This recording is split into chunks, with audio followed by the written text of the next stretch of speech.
Assalamualaikum warahmatullahi wabarakatuh. Halo besti semua. Bayangan Semu hadir lagi nih dengan cerita-cerita dari sobat-sobat semua ya. Nah, kali ini aku mau cerita tentang kisah lanjutan dari video sebelumnya ya besti ya. Nah, bagi kalian semua yang belum nonton video sebelumnya, bisa klik di pojok kanan atas ya untuk nonton dulu. Lanjut ya besti ya, check it out. Nah, keesokan harinya Tias memutuskan untuk datang lagi ke tahlilan saudaranya itu. Tapi kali ini dia datang bersama adiknya yang bernama Bobby. Kebetulan adiknya memang sedang tidak ada kegiatan di rumah. Berangkatlah mereka. Walaupun hujan sejak tadi siang dan baru berhenti sekitar jam 4 sore.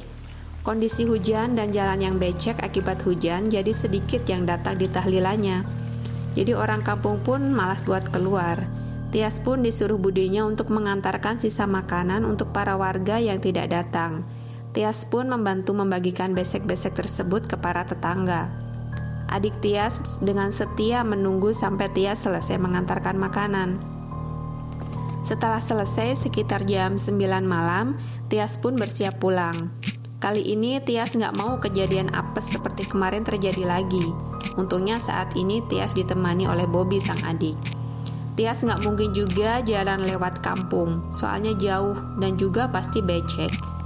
Akhirnya Tias pamit pulang kepada budenya. Kondisi kampung itu benar-benar sudah sepi banget. Ditambah hawa dingin, karena sore tadi hujan.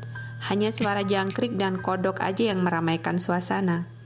Di perjalanan pulang, Tias berusaha memantapkan keberaniannya. Apalagi saat ini Tias bersama Bobby. Dan di dalam perjalanan pulang pun kejadian aneh mulai terjadi. Krosak, krosak, ada suara di balik pohon pisang di samping kanan Tias. Dengan jantung deg-degan, Tias pun menengok ke samping kanannya. Ada bajing kayaknya Bob, sahut Tias. Adik Tias langsung mengambil batu untuk melempar ke arah pohon pisang tersebut. Dengan memandang tajam, posisi Tias berada di belakang sang adik. Adik Tias bukanlah orang yang penakut. Dia pernah lihat penampakan 2 orang yang meninggal karena kecelakaan kereta api. Gak ada apa-apa, kata Bobby. Bobby sambil melempar batu yang diambilnya tadi. Mereka pun kembali melanjutkan perjalanan. Dan beberapa menit kemudian terdengarlah suara. Suara itu nampak jelas banget di telinga Tias, yaitu suara seperti seorang wanita yang menangis di sekitar Tias berjalan. Suara tersebut lebih mirip seorang wanita yang menangis merintih kesakitan. Beda dengan suara kuntilanak atau sundel bolong ketika di film-film. Wah, kayaknya kena orang, kata Bobby. Coba lihat, Tias pun menjawab. Mati aku kalau si wanita itu menampakkan wujudnya lagi. Dalam hati Tias bergumam. Kemudian adik Tias menyalakan lampu flash dari HP-nya untuk memperjelas tempat dan siapa di balik suara yang menangis itu. Maka disenterlah tempat di mana suara itu berasal. Kemarin gak di situ deh liatnya, tapi di samping kanan, bisik Tias dalam hati. Setelah dilihat dari asal suara tersebut emang gak ada orang, tapi Bobby tetap aja penasaran dari mana suara tersebut berasal. Kebetulan samping kanan dan kiri rel yang Tias berjalan jauh dari rumah warga. Kalaupun deket gak mungkin banget tuh suara kayak berada di samping Tias dan Bobby. Udahlah, lagian gak ada orangnya kok. Ayo kita pulang, ajak Tias pada sang adik. Bentar kak, ada suara lagi, kata Bobby. Tapi Tias gak mendengar suara tersebut.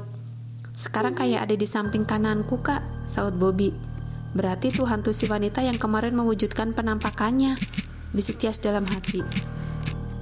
Tapi sekali lagi, penampakan si wanita itu sengaja petak umpet dengan kita. Dicari pun tidak ada, kata Tias.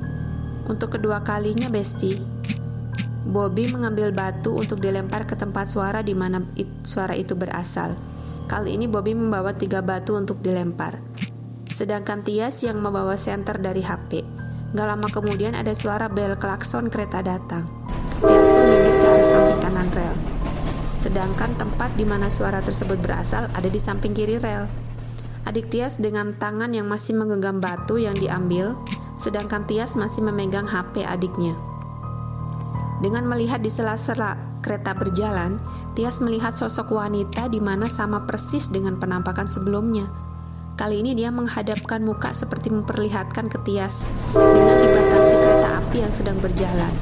Tias melihat penampakan sosok wanita berwajah rusak di sela-sela gerbong kereta api yang sedang berjalan. Tias bergegas mengajak sang adik untuk lanjut jalan pulang, dengan berjalan di samping rel dengan batas kereta yang sedang berjalan. Sengaja Tias memang menghindar dengan jalan kaki, biar si wanita itu nggak menampakkan dirinya lagi. Setidaknya dengan berjalan, Tias bisa menghindar dengan si wanita walaupun hanya 5 meteran saja. Selang kereta lewat, Tias pun memutuskan untuk melangkahkan kaki dengan agak cepat tanpa menengok ke belakang. Pikir Tias nggak mungkin ada kereta lagi, karena baru aja lewat. Tapi nggak dengan adik Tias. Batu yang dipegang pun dilemparkan ke tempat di mana ke belakang pas suara tersebut berasal. Persis di tempat yang Tias lihat penampakan sosok wanita itu. "Udah ayo pulang aja," ajak Tias pada sang adik. "Bentar kak, kayaknya ada yang ngerjain kita deh," kata Bobby. Batu pun dilempar oleh Bobby. Suasana yang sepi dan dingin karena seharian hujan menambah suasana seram di sekitarnya. Lampu flash HP kembali dipegang oleh sang adik.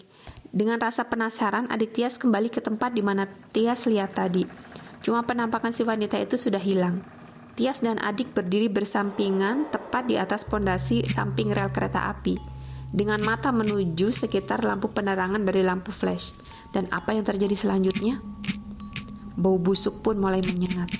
Dan bau ini pun bukan bau yang biasa. Di sekitar rel emang sering banget mendapati bau-bau seperti bau sampah ataupun bangkai ayam. Tapi bau ini lebih menyengat. Setelah beberapa menit kemudian, Tias melihat ke bawah. Karena kali aja bau busuk dari bawah Tias berasal. Dan seketika itu pun Tias berteriak. "Itu di bawahmu, Bobby," kata Tias. Adik Tias secara refleks mengarahkan lampu flashnya ke kakinya. Penampakan makhluk itu pun muncul tepat di bawah sang adik berdiri. Fondasi itu tinggi, sekitar 2 meter. Tias yang lihat kontan aja kaget. Sambil memegang tangan sang adik, Tias pun berlari. Wajah yang semakin jelas ditambah disinari dengan penerangan lampu flash. Benar-benar Tias melihat wajah yang rusak, berlumuran darah, baju yang robek, dengan menghadap mereka berdua. Dan tangan si makhluk itu seperti mau naik ke pondasi bantaran rel. Mereka pun berlari sekencang mungkin, lari dan berlari sampai masuk rumah, dan segera menutup pintu rumah dan masuk ke kamar Bobby. Dalam hati mereka, kapok lewat situ lagi malam-malam. Ngeri juga ya Bestia. Nah segitu aja ya Bestia cerita tentang Tias dan sang adik. Makasih ya buat kalian semua yang udah setia menonton video ini. Tunggu kisah-kisah menarik kita lainnya ya Bestia. Wassalamualaikum warahmatullahi wabarakatuh.